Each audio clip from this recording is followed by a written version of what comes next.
Back now with our breaking news coverage of an incident at the U.S. Capitol that happened around 1 o'clock Eastern today, where someone rammed into two U.S. Capitol police officers with the blue car you see on your screen here before jumping out of that car with a knife, as we were told by U.S. Capitol Police, and being shot. That person died as a result of their injuries, and one of the two Capitol Police officers who were hit with the car has also died, we understand, at this point. That's right. There is some breaking news, and they have now identified the person, the suspect, who crashed their car into the Capitol. Our colleagues Pete Williams, Tom Winter, and Jonathan Dines say that law enforcement officials briefed on the investigation say the person is Noah Green, is his name, and he is a 25-year-old male from Indiana.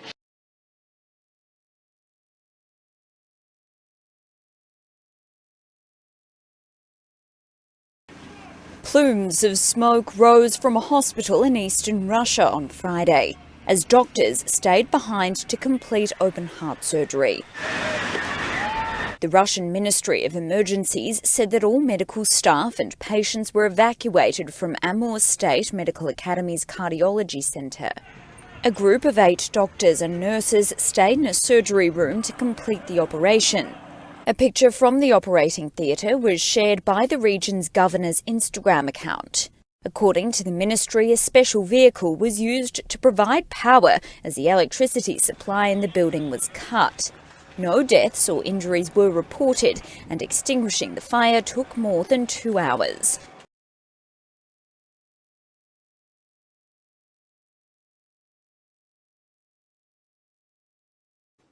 South Korea's National Security Council has condemned the violent suppression of protests in Myanmar and told the military government to stop all violence against its citizens.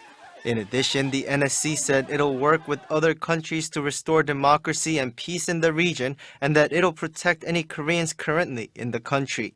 This comes as a South Korean banker was shot in Yangon on Wednesday. He was on his way home from work at around 5 p.m. when what looked like a bullet fired by military personnel came through into his car. He was quickly transported to a nearby hospital but is said to be in critical condition. Seoul's foreign ministry has also called for Koreans currently in Myanmar for non-essential work to return to South Korea. Since the coup on February 1st, charter planes have so far brought back 368 citizens, and the ministry said it'll send planes up to 3 times a week.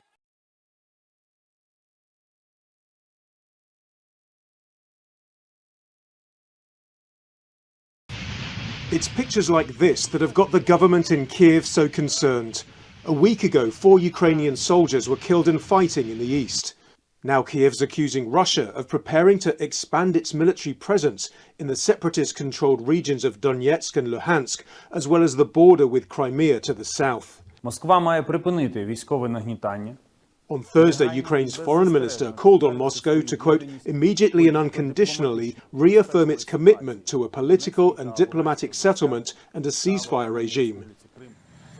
Now President Joe Biden has spoken directly with the Ukrainian leader Vladimir Zelensky.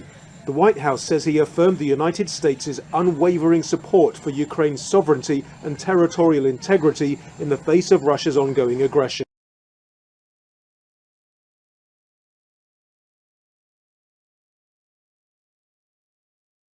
Egypt is seeking $1 billion or 28.5 billion NT in damages from the Ever Given crisis.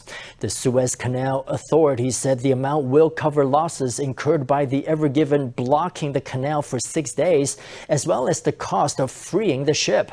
The question of who will pay could spark a long legal battle. The Ever Given is owned by the Japanese company Shoei Kisen Kaisha, but it's chartered by Taiwan's Evergreen Marine. It's registered in Panama and managed by a German company.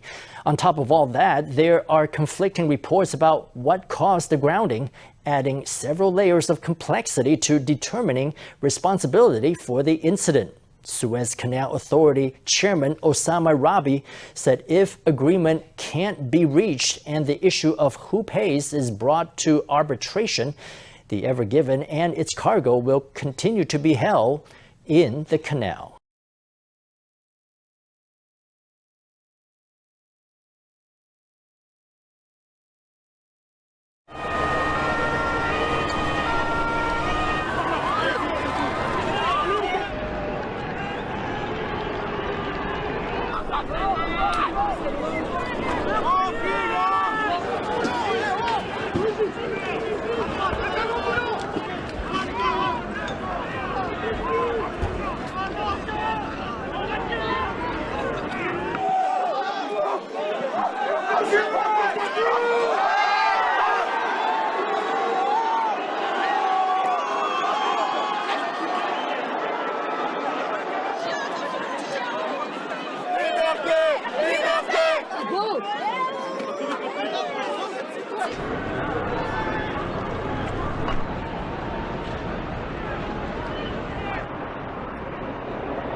Welcome back. Doctors are rejecting proposed annual statutory fee increases by the Health Professions Council of South Africa.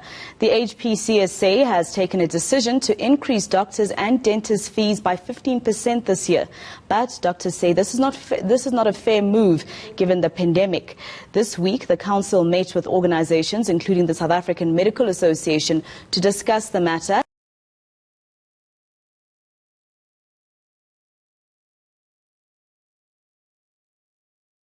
Have identified 30 cases of rare blood clot events after the use of the AstraZeneca COVID-19 vaccine. UK's Medicines and Healthcare Products Regulatory Agency has also said that it had received no such reports of clotting events following the use of vaccines made by Pfizer-BioNTech. On March 18th, the UK Medicines Regulator said that there had been 5 cases of a rare brain clot, that is a rare brain blood clot, among 11 million administered shots. This week, it put the count at 22 over reports of cerebral venous sinus thrombosis and 8 reports of other clotting events associated with low blood platelets. The 30 cases are discovered out of a total of 18.1 million doses that have been given so far. Cerebral venous sinus thrombosis is an extremely rare brain clotting ailment.